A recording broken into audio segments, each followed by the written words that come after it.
Hello, everyone. Thanks for coming to the 2024 Transitional Justice Evaluation Teams, or TJET, webinar. I'm Geoff Dancy, one of TJET's 4 principal investigators, along with Phuong, Pham, Phuong, yeah, Catherine Sickink, and Patrick Vink. Over the next few hours, we'll present results from the team's research on transitional justice that's been conducted over the last 3 years with the support of Global Affairs Canada. Our webinar today is broken into 4 short panels built around takeaways, preliminary takeaways from our research. The first panel concerns the project's recent survey findings from conflict zones. The second is about the impact of transitional justice on human rights and conflict prevention. The third is about new trends that we're noticing in the updated data. And the fourth is about gendered transitional justice. You can feel free as participants to leave and rejoin at any time. We know that 3 hours plus is quite a long time to be on a webinar, but we imagine that you'll approach this in an a la carte fashion. Take what you'd like, participate in whatever interests you. Before we get started, just a couple of logistics. First, during the panels, you're only going to see the panelists, not every attendee. People will be coming in and out. There were over 100 people that have RSVP'd. So we're just going to allow you to kind of move around while the panelists speak. You'll be able to enter the live room when you raise your hand to ask a question, and we'll remind you. So during Q&A, if you have a question, raise your hand and we'll pull you in to the live chat to ask your question. Also, we're recording the entire webinar, but we'll only post the panelists and discussant remarks on our website. We will not post the Q&A session publicly, so feel free to speak your mind. And finally, we will try to keep time the best we can so that we're not here for 7 hours instead of 3.5. So now to begin, I'd like to introduce my co-primary investigator, Phuong Pham, to briefly introduce our project before we move on to the panel. Phuong. Thank you so much, Geoff. Yeah, and Helen, if you can enable the screen share, that would be great. Thank you. So I'm going to tell you a little bit about TJET, our team, which stands for Transitional Justice Evaluation Tools. We analyze local and global data on transitional justice mechanism to support evidence-based policy that enhance accountability and assistance for victims and prevent future atrocity. I think with this project, we have adopted a pioneering evidence-based victim-centered approach. We've collected global and local data on transitional justice mechanism, creating the largest and most comprehensive data set of its kind. This is only a small part of what we have achieved, and we'll present that today. But let me quickly share a slide that show how uniquely this data set is. There. It's a busy slide, but these are our recent outputs. What sets TJET apart is our integrations of diverse evidentiary perspective and mixed methodologies. We employ both qualitative and quantitative data, bridging both macro data level analysis of policy and context with micro level insights from affected communities and individual victims. This holistic approach allows us to deliver nuanced understanding of transitional processes within complex realities and their impact. Our commitment to prioritizing victim experience and local insight as both a subject and driver for our research ensure that our work is deeply grounded in realities of those most affected. And by doing so, we foster policies that not only are effective, but are also compassionate and just. Today, we are presenting a few of the key takeaways of our finding. Each panel is dedicated to one area of analysis and findings to date, starting from the community perspective on TJ, following with what we know so far about the impact on preventions, human rights, and democracy. And then we'll be delving into dynamics of gender and provisions of justice.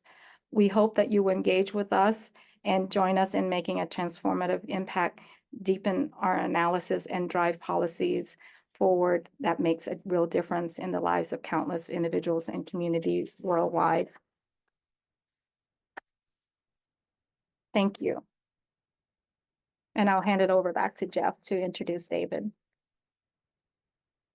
Thank you, Phuong. Okay, I just got my screen back. Now we'll be turning over the floor to David Marshall, who's the Justice Advisor to Global Affairs Canada, who we've had the great pleasure to work with over the last, is it 4 years, David, or do we just call it 3? I'm not sure, but it's been a great relationship so far, and we'd just like to hear from David about this work. Thanks so much, Geoff, and good morning to everyone. Good morning, Catherine and the team. Just a bit of background for colleagues. For us, about 4 years ago, we reached out to Catherine to see if we could sort of better understand this very complex space, this transitional justice space. It gained a lot of steam, as you know, since 2004, the SG's report on TJ, with this very large definition, lots of grand claims, some easy assumptions around transitional justice. That we wanted to get behind all of that, if I can say so, to some extent, some noise, to dig a bit deeper for us. Because what we benefit from at Global Affairs Canada is we have a mandate letter from the Prime Minister to the Foreign Minister, which is also in our own strategic document, which is we must move forward when we think about policy and programming from an evidence-based perspective. So the team we took that seriously. And we reached out to Catherine and her colleagues to help us sort of unpack what is the story, what we would call around these lines, these specific lines of effort around transitional justice, so national prosecutions, truth-seeking, reparations. Is there a story there about what, perhaps some of them are more compelling from a conflict prevention perspective than others? 4 years later, we think we have some answers to those questions with the help of this outstanding team. As you'll see, a bevy of products, the survey work, Ethiopia, Ukraine, some dedicated sort of work around collaborationism in Ukraine, which has really helped us, informed our thinking with the government, an updated website as well. So we're really, really grateful, Catherine. A ton of work has gone into this. It's been four terrific years. We're incredibly pleased with the outcome, and we wish you a great day today to wrap up and finalize the content. Thanks so much, Geoff. Thank you very much, David. We really appreciate all of your work with us over the last few years.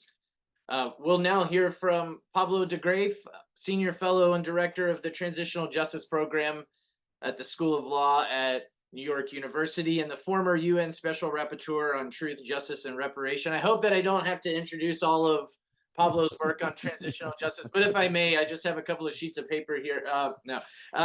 Pablo's work has been a touchstone for us, and his advice to our project over the last couple of years has been invaluable.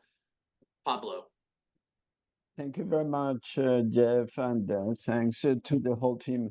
Like David, I want to celebrate 4 fantastic years full of accomplishment. For anyone who is interested in transitional justice and who is interested in its effects, seriously, this is incredibly important work.